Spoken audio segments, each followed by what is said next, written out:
아버지 하나님, 이 시간 저희들은 주님의 말씀 앞에 섰습니다.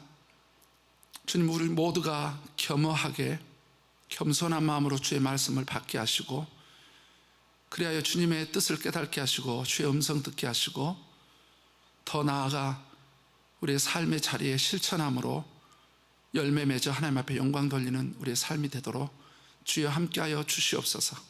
예수님의 이름으로 기도드렸습니다. 아멘.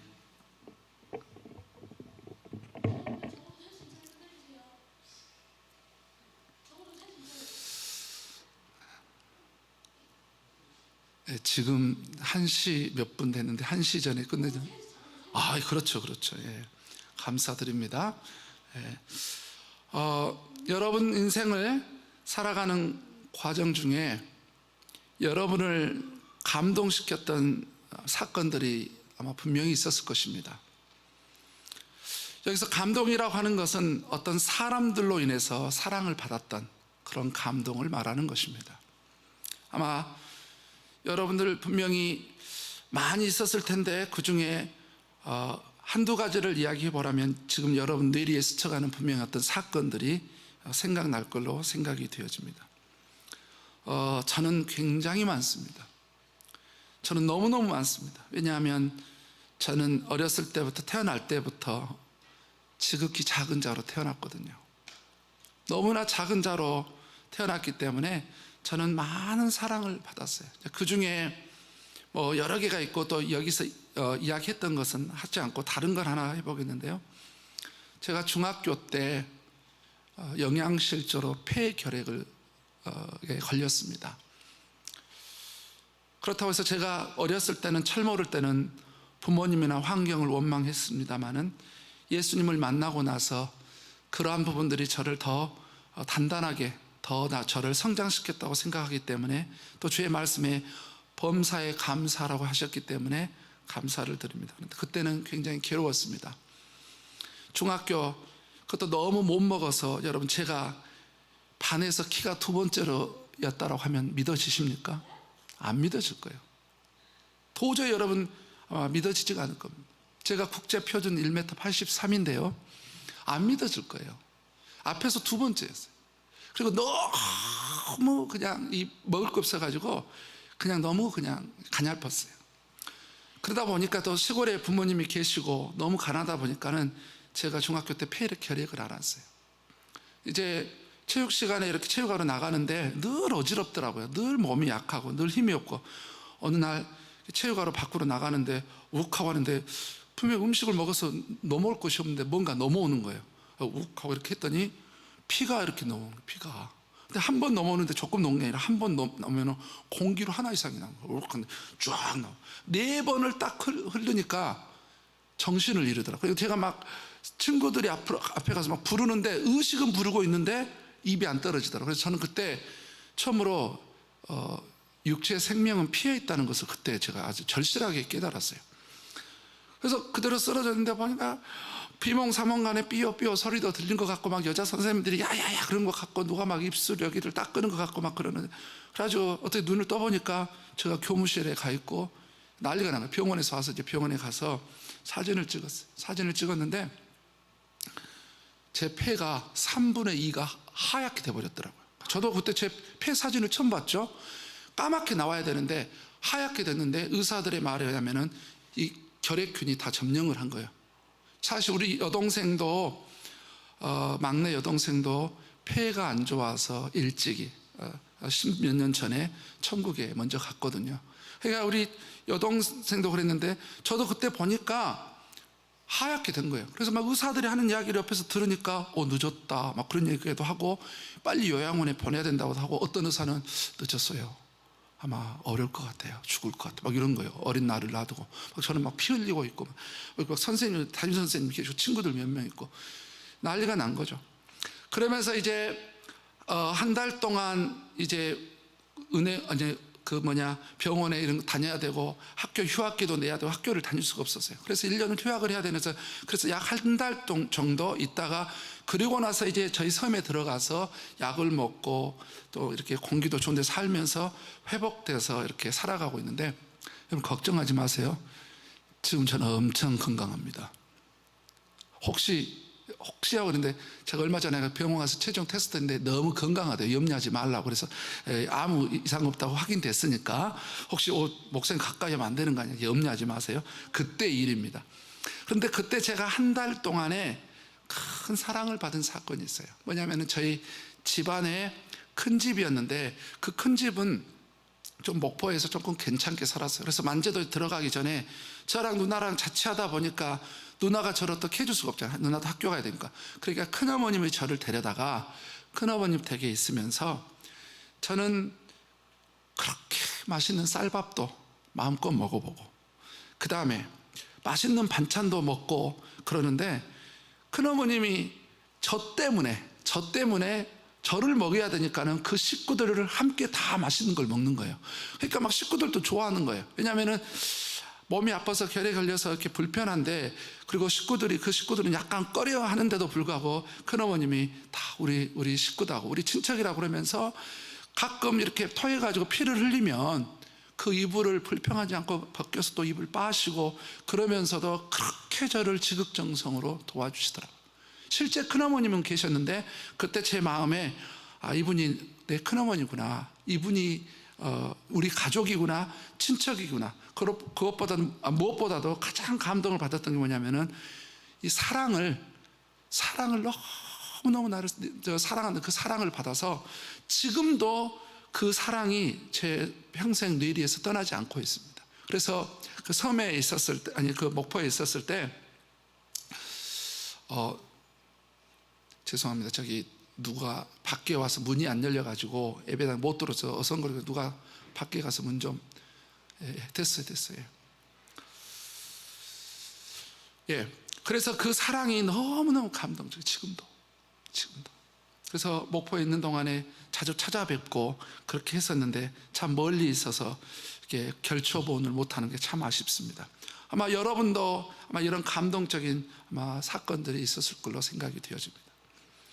오늘 우리가 읽은 마태복음 25장은 예수님께서 공생의 사역을 마무리하시고 십자가에 죽기 전에 마지막 설교입니다. 마지막 대설교를 하시는 내용인데 뭐냐면은 이제 열처녀 비유, 그리고 달란트 비유, 양과 염소의 비유 이렇게 합니다.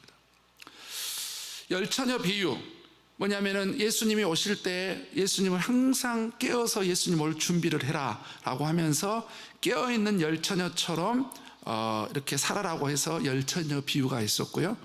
그 다음에 두 번째는 달란트 비유, 예수님이 가까우실 때 분명히 우리에게 각기 달란트를 맡겼기 때문에 충성스럽게 신실하게 살아야 된다라고 하는 이 이야기를 하신 다음에 오늘 드디어 양과 염소의 비유를 하십니다.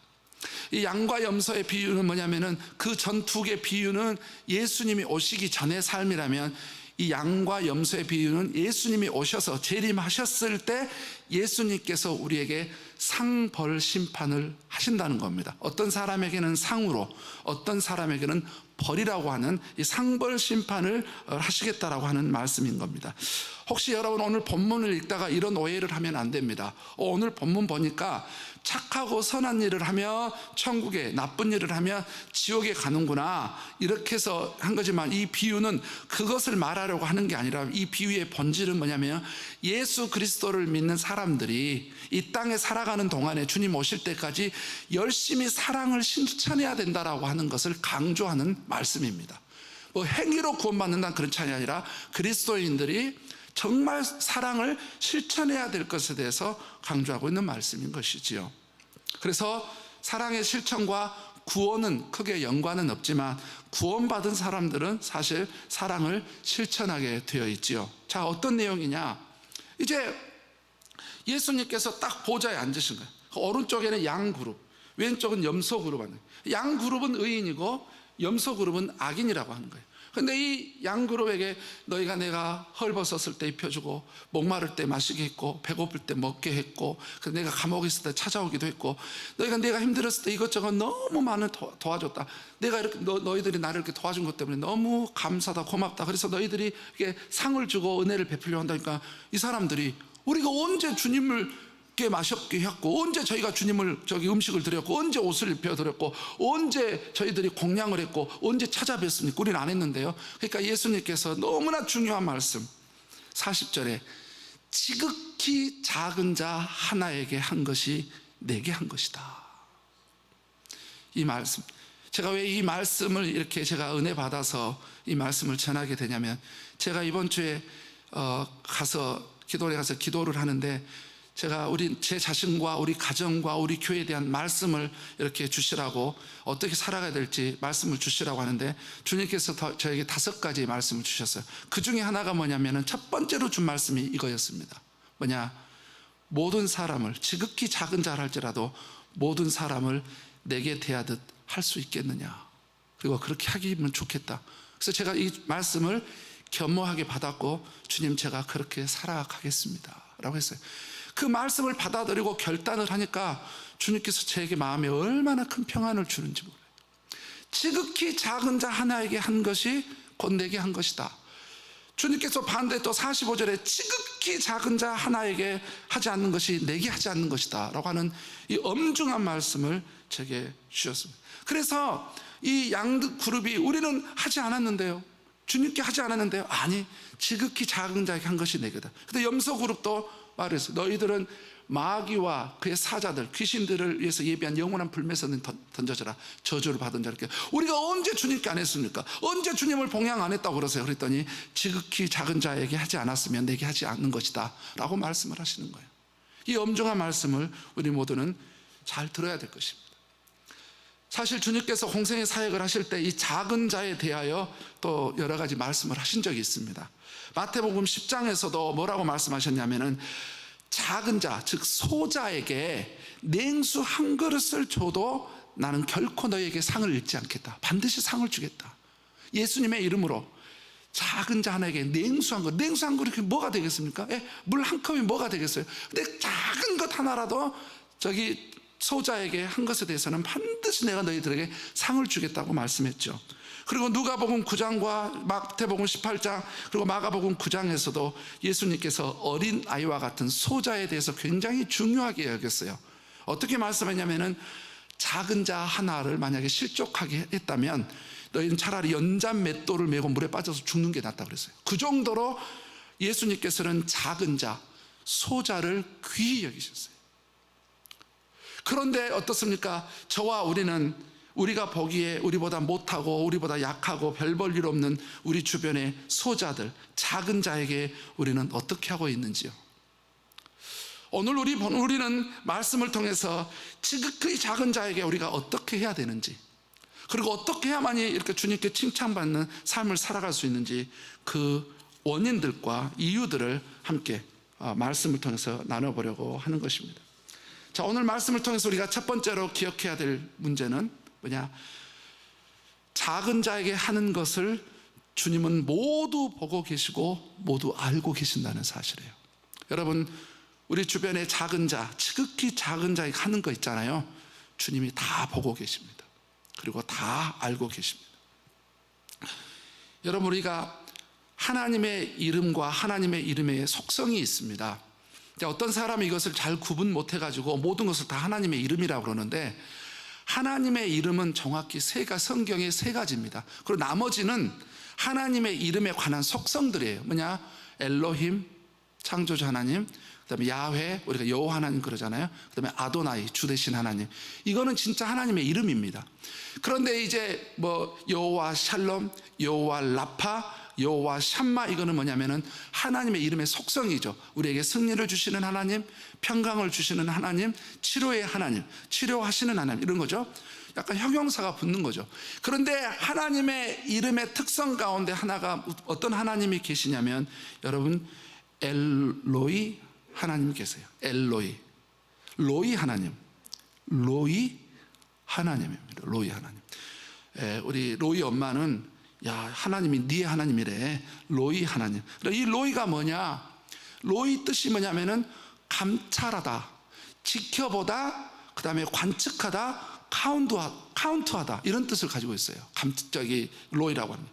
그러니까 뭐냐면은 엘로이 그러면은 감찰하시는 하나님, 이렇게 우리는 할 수 있습니다. 이 감찰하시는 하나님에 대해서 구체적으로 표현된 구절이 성경을 제가 조사해 보니까 52번이 나옵니다, 성경에. 그런데 감찰하시는 하나님의 의미를 담고 있는 것은 더 많이 나오는데, 구체적으로 하나님께서 우리 모두를 감찰하고 계신다, 다 보고 있고 알고 있고 카운트하고 있고 다 하나님께서 통촉하고 계신다라고 하는 이 부분에 대해서 구체적으로 성경에 나온 부분들입니다.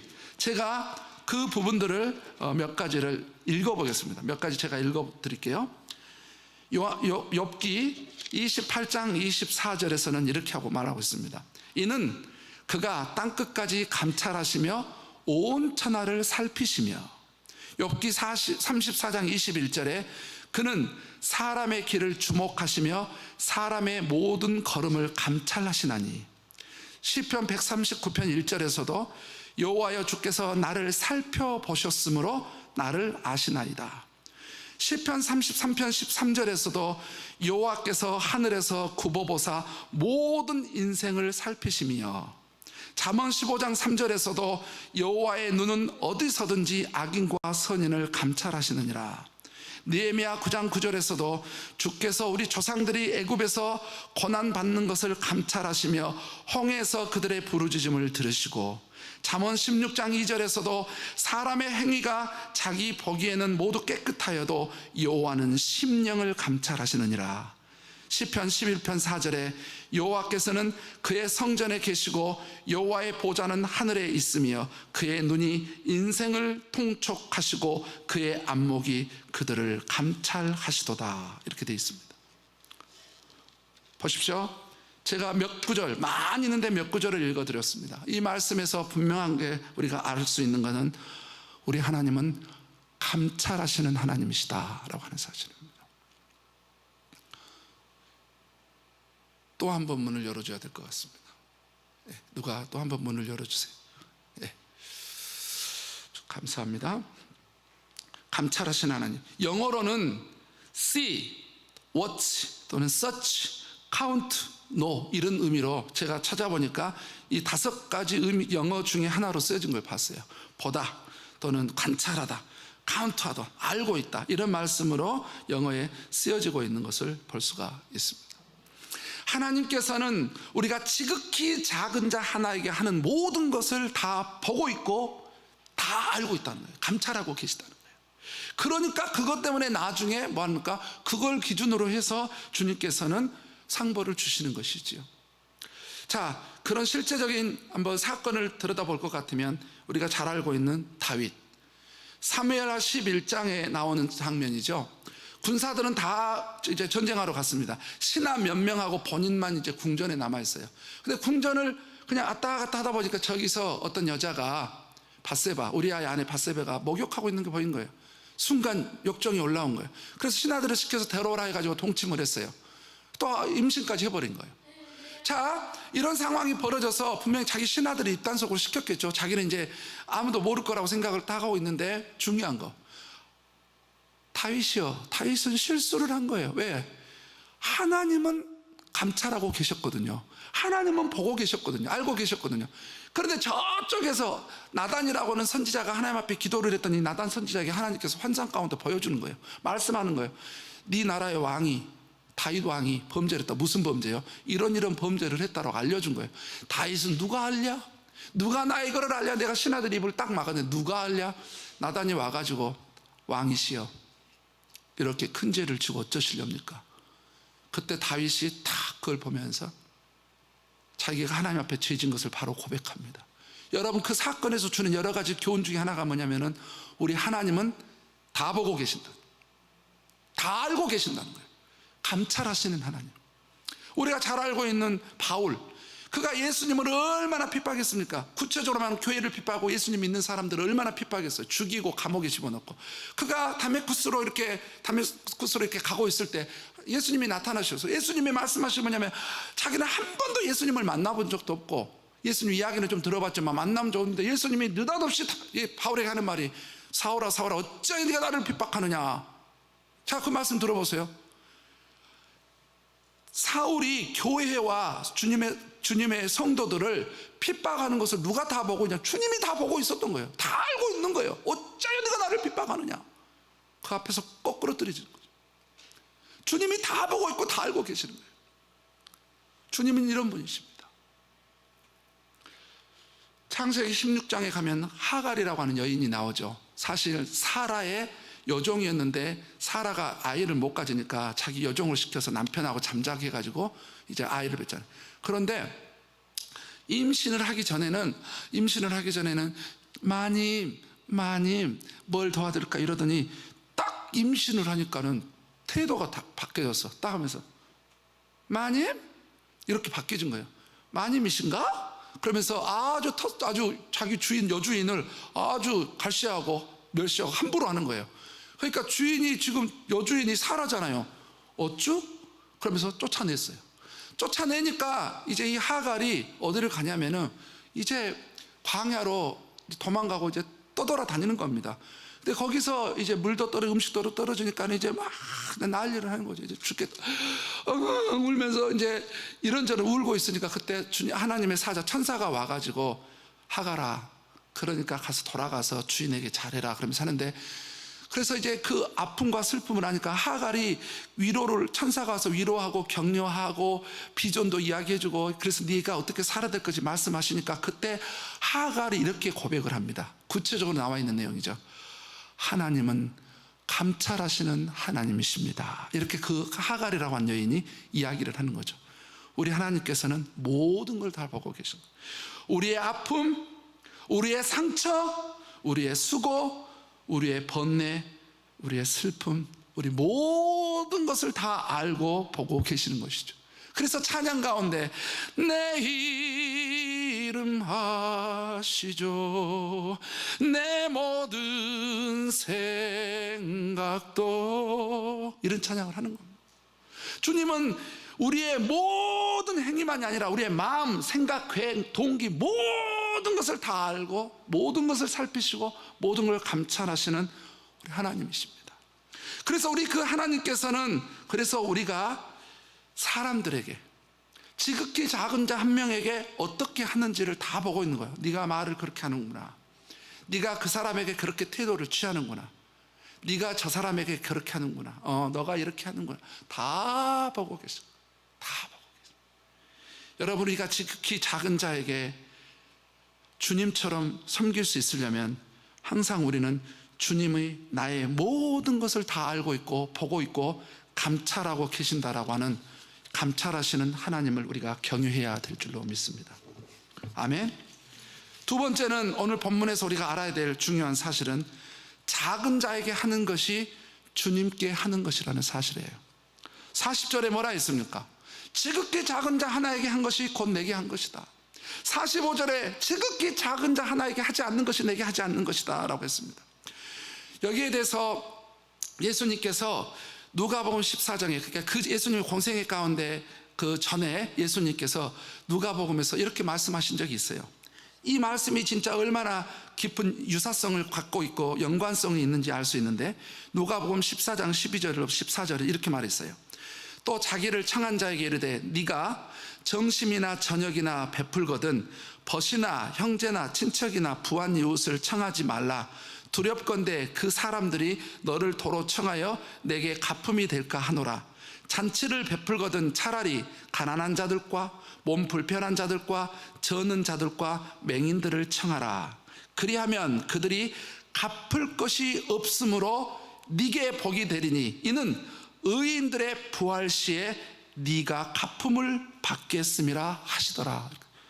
오늘 본문 말씀을 적나라하게 보여주고 있는 연관성이지요. 뭐냐면은 네가 누군가에게 선을 베풀고 착한 일을 하고 누군가를 섬기려거든 다시 나를 섬겨줄 사람에게 하지 말고, 어떤 사람에게 하냐면은 아무 능력 없고 힘이 없고 나한테 갚을 것이 하나도 그런 것이 없는 사람, 그런 사람에게 네가 선을 베풀면 그 사람들이 내게 갚지 못함으로 내게 복이 된다라고 한 게 뭐냐면은 그 사람들이 내게 갚지 못하기 때문에 누가 갚아준다고요? 하나님께서 갚아주신다. 그래서 부활 시에 의인들이 하나님께 갚음을 받아서 하나님으로부터 상을 받게 된다라고 누가복음 이야기. 그 말씀이 오늘 말씀을 정확하게 드러내주고 있지 않습니까? 알려주고 있지 않습니까? 우리는 세상 살아가면서 하나를 줬으면 하나를 받고 하나를 받았으면 하나를 준다 그러면서 주고받는 거 나름대로 하나의 인간의 처세술을 배우죠. 받았으면 주고 또 줬으면 또 받을 수 있을 거라고 생각해서 우리는 계산 속에 사잖아요. 주님은 그렇게 말씀하지 않으십니다. 주님은 우리에게 누구를 섬기라고 그러냐면은 전혀 갚을 수 없는, 전혀 우리가 아무것도 해줄 수 없는 진짜 빈약하고 비천하고 능력 없고 아무것도 안 지극히 소자에게 해라. 하나님이 반드시 부활 시에 갚을 것이다 라고 주님이 말씀하고 계시는 거예요. 사실 이 말씀을 받고 나서 저희 교회가 이제 선교를 또 해야 될 것이 있어가지고 기도를 하는데 이때 주님께서 말씀을 하시더라고요. 그래서 우리 운영위원회하고 의논해가지고 그 선교 부분을 또 이렇게 정말 어려운 사람들을 위해서 이번 주에 그들에게 드렸거든요. 너무너무 감사하더라고요. 해야 하더라고요, 그분들이. 여러분, 가난한 자, 몸 불편한 자, 저는 자, 맹인들, 이들이 누굽니까? 이들은 지극히 작은 자들이죠. 이들은 본문에서 같이 이들은 지극히 작은 자입니다. 어떤 사람들입니까? 한마디로 세상에서 전혀 대접을 받지 못한 사람들이에요. 세상에서 전혀 인정도 받지 못하고 어쩌면 손가락질 당하고 어쩌면 터부심을 당하게 되고 어쩌면 우리의 무관심 밖의 사람들일 수도 있습니다. 지극히 작은 자. 그렇다면 우리는 여기서 두 가지 질문을 해봐야 될 것입니다. 우리가 지극히 작은 자에게 주님의 말씀대로 하려면은 우리는 지극히 작은 자들에게 어떤 마음과 눈을 가져야 될 것인가? 두 번째는 우리는 지극히 작은 자들에게 무엇을 해야 할 것인가를, 어떤 마음과 눈을 가질 것인가 하고 그 다음에 무엇을 해야 될 것인가. 여러분 기억하십시오. 첫 번째 질문에 대해서는 우리가 인간적인 눈으로 가지면 그 사람들은 단지 인간으로 보일 겁니다. 인간적인 눈을 가지면 우리보다 못한 사람들, 아이고 불쌍하네, 없네, 아이고 그러면서 우리 아주 불쌍한 인간으로 보일 거예요. 그런데 우리가 주님의 눈을 가지면 그들이 누구처럼 보이냐면은 주님처럼 보이는 것입니다. 우리가 주님의 눈과 주님의 마음을 가지면 그들은 주님께서 그토록 사랑하는 지극히 작은 한 영혼으로 보이게 되어 있습니다. 그런데 우리가 인간의 눈만 가지고 보면 아이고 나는 너에게 내 삶을 내가 너를 섬겨야 될 사람 안 섬겨야 될 사람, 이거 너는 내가 너랑 릴레이션스 해야 될 사람 안 해야 될 사람, 이렇게 딱딱 구분을 하겠죠. 우리에게는 주님의 마음과 주님의 눈이 필요한 것입니다. 그럼 그들에게 어떻게 해야 될 것이냐라고 하는 거예요.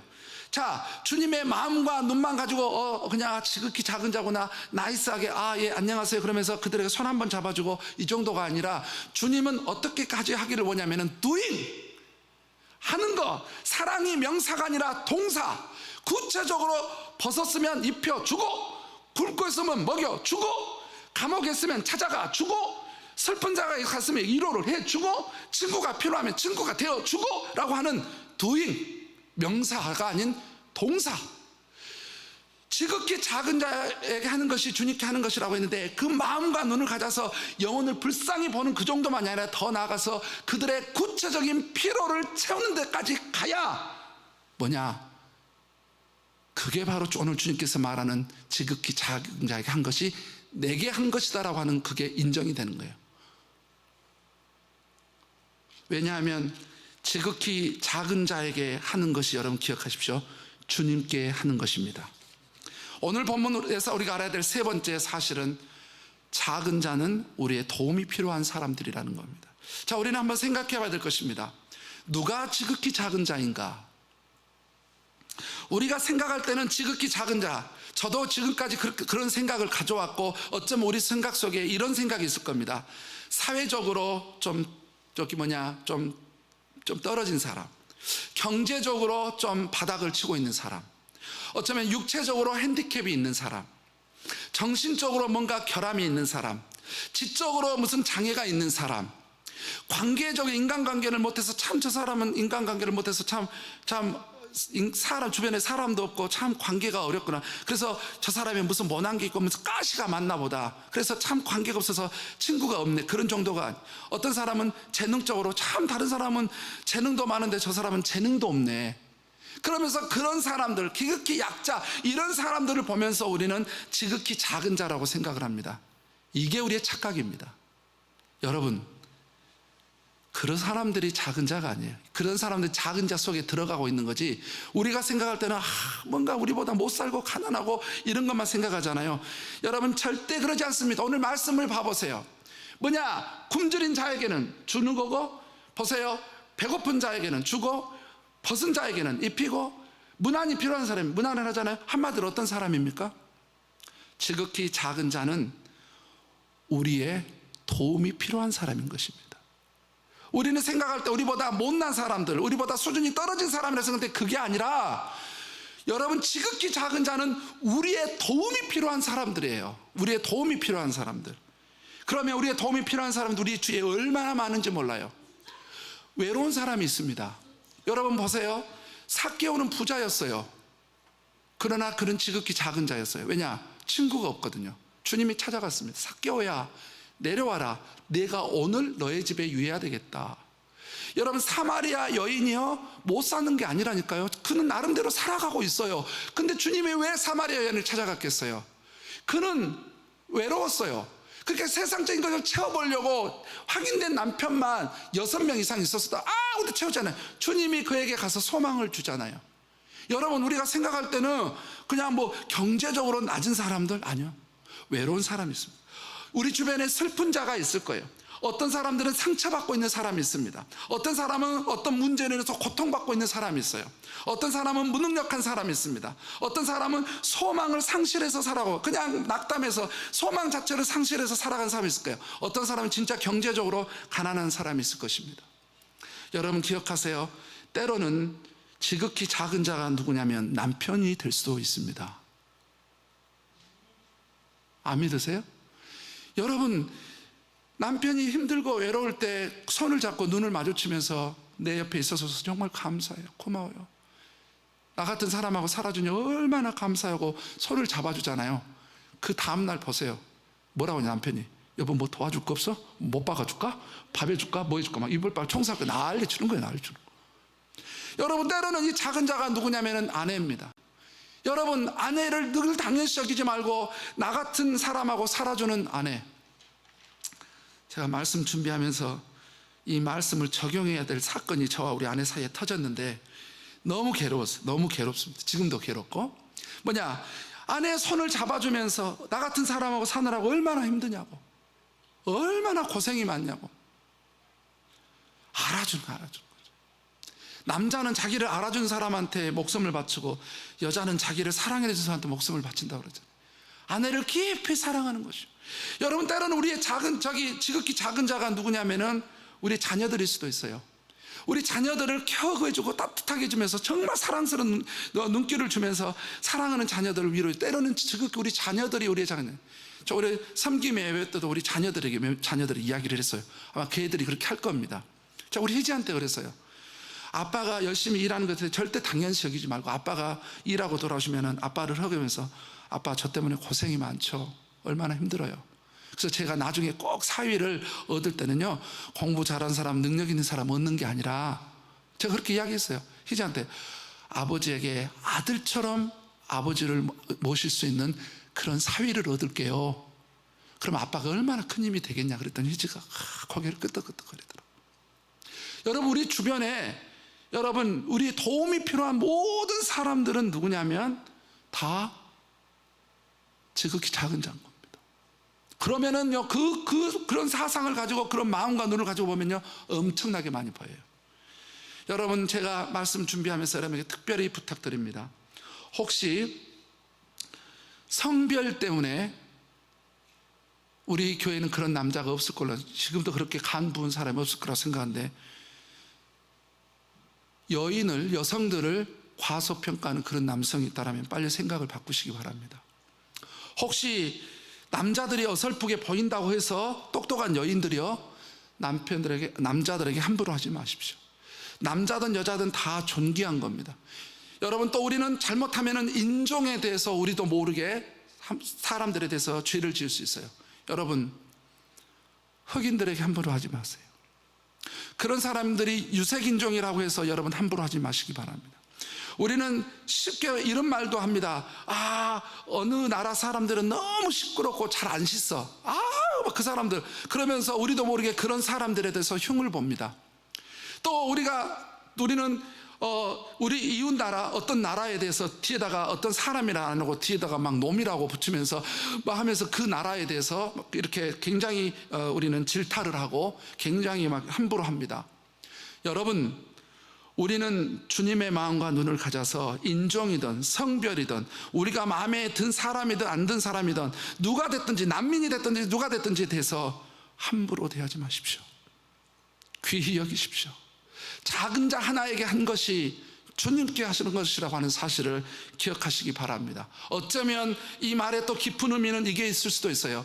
우리가 어떤 사람에게 어떻게 하느냐가 주님을 어떻게 여기고 있느냐는 아마 어쩌면 이 꼴스가 될 것입니다.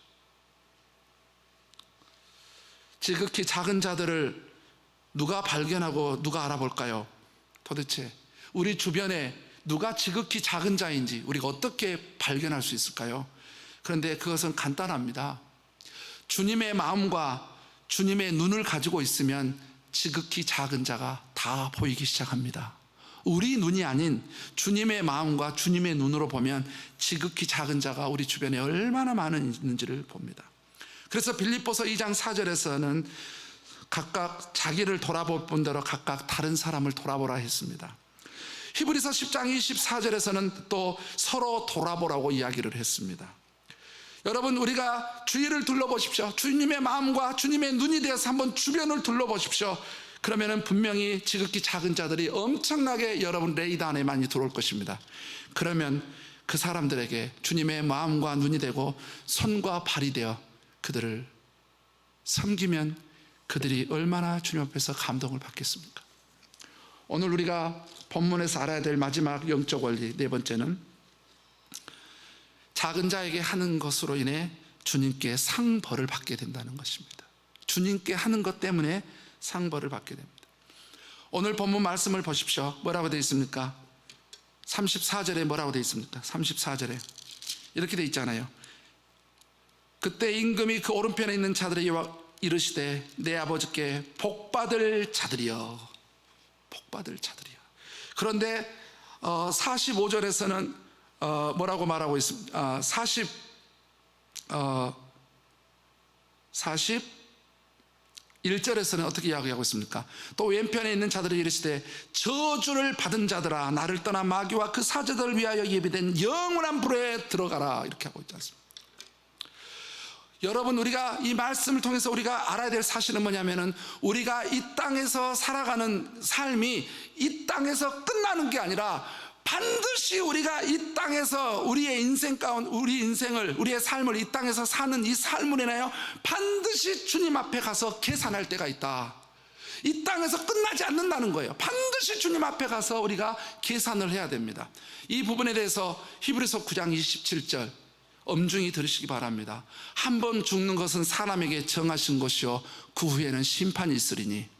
그래서 여러분, 이 땅에서 살아가는 가운데 예수 그리스도의 십자가의 사건과 피의 대속의 은혜와 부활의 사건을 믿지 않고 예수님을 주인으로 영접하지 않는 자들에게는 반드시 하나님 앞에 가서 무슨 심판을 받게 되냐면은 오늘 말씀에 있는 마귀와 귀신들을 위해서 준비된 영원한 불못인 지옥에 가게 되는 것이에요. 예수님을 이 땅에서 믿었냐 안 믿느냐의 그 차이가 되는 것입니다. 우리 믿는 자들도 반드시 이 땅에서 살아가는 삶으로 인해서 주님 앞에 가서 반드시 계산을 해야 돼요. 근데 그 계산이 어떻게 되냐? 상이냐 벌이냐 둘 중에 하나인 겁니다.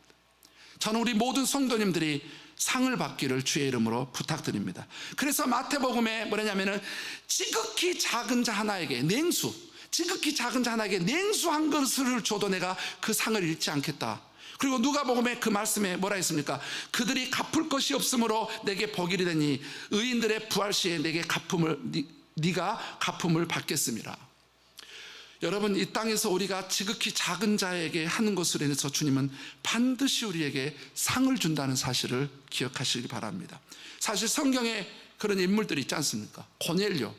여러분, 사도행전 10장에 등장하고 있는 고넬료, 그는 하나님을 경외하고 예수님은 믿지 않았어요. 경외하고 그 다음에 뭘 잘했냐면은 구제를 그렇게 많이 했어요. 주변에 어렵고 힘든 사람들을 그렇게 많이 도와줬어요. 그렇게 많이 도와줬는데 하나님께서 왜 고넬료에게 가서 베드로에게 복음을 전하라고 그랬겠어요? 왜 그랬겠어요? 왜 이 구원에 그 가족과 친구들이 다 구원받는 은혜를 줬겠어요? 그는 지극히 작은 자들에게 선을 베풀었거든요. 하나님이 감동한 거예요. 그래서 베드로에게 고넬료 집안에 가서 복음 전해가지고 드디어 이방인인데 구원을 받게 되는 사건이 일어난 겁니다. 여러분, 우리가 성경에 있는 또 사도행전의 다비다, 이 여인은 자기가 과부예요. 자기도 살아가기 힘든 사람이에요. 그럼에도 불구하고 자기가 열심히 돈을 벌면 자기보다 더 힘든 사람들에게 옷을 지어서 만들어주고 어려운 사람들을 도와줬어요. 근데 죽어버렸어. 병이 들어가지고. 아니, 왜 다른 사람은, 악한 사람 안 죽고 이렇게 착하고 선한 사람이 죽을까 하고 동네 사람들이 난리 났어요. 울고, 야, 우리 다비다는 죽으면 안 되는데, 이런 사람들, 믿는 자든 믿지 않는 사람들 다 와가지고 다비다의 죽음을 슬퍼했단 말이에요. 근데 하나님께서 다비다를 너무 불쌍히 여가지고 이 지구에 사는 사람들이 다비다의 죽음을 보고 너무 슬퍼하니까, 왜냐하면 어려운 사람, 지극히 작은 자들에게 너무 많은 것을 했으니까 주님이 다비다에게 말하는 건, 안 되겠다, 너는 다시 지구로 돌아가서 다시 살아라. 그래가지고 다비다가 죽었는데 다시 살아나가지고 다시 살아가는 그런 은혜를 누린 사람이에요. 왜 그랬겠어요? 지극히 작은 자에게 했기 때문에 그 상이 있는 거예요. 그래서 잠언 19장 17절에서는 가난한 자를 도와주는 것은 하나님께 구워드리는 것이다 라고 이야기를 한 것입니다. 말씀을 정리합니다. 우리는 한 주간 동안 어쩌면 전 세계에서 여러분이 보고 있는 방송에서 가장 뜨겁게 방송된 인물이 한 명 있을 텐데, 그 사람은 박항서 감독일 것입니다. 인도에서 경기를 했는데 베트남을 60년 만에 우리 그쪽 지역의 축구 경기에서 정상, 뭐냐면은 이렇게 1위를 하게 되는 이렇게 쾌거를 바로 박항서 감독과 그 선수들이 이루어냈죠. 근데 그래서 이 박항서 감독이 완전히 예전에 한국 히든클이 아무것도 아닙니다. 아주 총리까지 나가가지고 막 허구하고 난리가 났어요. 근데 감동적인 뭐냐면은 박항서 감독에게 우리나라 아마 돈으로 하면은 그 베트남 거기서 포상금으로 1억을 줬어요. 1억을 우승해 줬다고. 근데 이 박항서 감독이 그 1억을 인마이포켓에 꿀꺽 한 게 아니라 그것을 다시 내놓고 베트남의 어렵고 힘든 사람을 위해 쓰라고 다시 내놨어요. 그러니까 박항서 감독은 2번 베트남 사람들에게 2번 감동을 준 거예요. 축구 때문에 감동하고 또 감동해가지고 지금 베트남에 엄청나게 한국 물품이 불티나게 팔린 거 있다는 거 아세요? 사업을 하시려거든 지금 베트남 가서 하세요. 한국 사람인 이유로 존경을 했습니다. 어제 이제 우리 그 교육관에서 어제 오후에 베트남 이쪽 지역에 교회가 없어요. 베트남 교회가 없는데 이쪽 지역에 예수님 믿는 사람들인데 밴쿠버에서 어떤 베트남 목사님이 오시면 꼭 우리 교육관을 좀 쓸 수 있냐 그래서 우리 교육관을 무료로 내놓거든요. 어제 4시 반부터 9시 반까지 썼어요. 5시간 동안. 근데 와서 이야기를 하면서 이제 오니까 이야기하는데 내가 물어봤어요. 그 박항서 감독을 아냐고. 다 여기서 영어를 하니까 안다고 항서 막 코치, 샤코 코치 막 이렇게 이야기를 하는 거예요. 그래서 저도 박항서 감독 때문에 저도 괜히 한국 사람이로 괜히 저도 좋아지더라니까요. 여러분, 이런 사람이 있습니다. 오늘 말씀을 여러분 잘 기억하십시오. 지극히 작은 자 하나에게 한 것이 곧 내게 한 것이다. 야고보는 이렇게 권면합니다. 행함이 없는 믿음은 죽은 믿음이라고. 이거는 불신자들에게 말한 게 아니고 예수 그리스도를 믿는 사람들이 진짜 구원받은 하나님의 자녀라면 행함을 통해서 그 진짜를 보여주라라고 하는 말이죠. 요한은 우리에게 권면합니다. 말과 혀로만 사랑하지 말고 행함과 진실함으로 하자. 행함이 있는 사랑이 진짜다. 행함이 있는 신앙이 진짜다라고 말하고 있습니다. 그래서 우리는 주님의 마음과 주님의 눈을 가지고 주님의 손과 주님의 발이 되어서 우리 주님의 말씀에 준거하여 지극히 작은 자들을 섬기는 우리 모두가 되기를 주의 이름으로 부탁드립니다. 기도하겠습니다. 아버지 하나님, 오늘 말씀에 따라서 우리가 그렇게 살아가도록 하겠습니다. 주님 도와주십시오. 주님 함께해 주십시오. 예수님의 이름으로 기도했습니다. 아멘.